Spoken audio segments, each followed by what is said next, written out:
Welcome back to No Nonsense Reviews and How-Tos. Today I'm going to review the Black & Decker Extra Wide Convention Countertop Oven. Let's get started.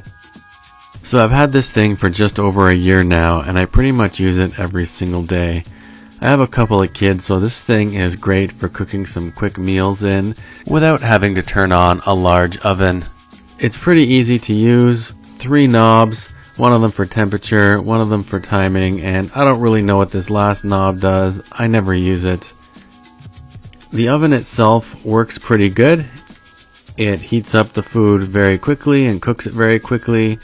The top does get hot, so please be wary of that caution.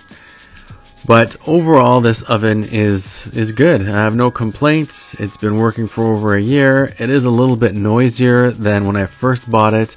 And you'll notice that I've lined the tray and the bottom of the oven with this aluminum wrap, and I've done that on purpose.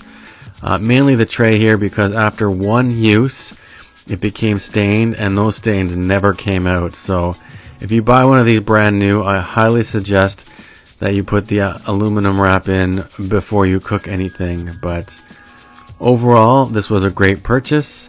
I had no issues with it, and I would recommend that you buy it as well.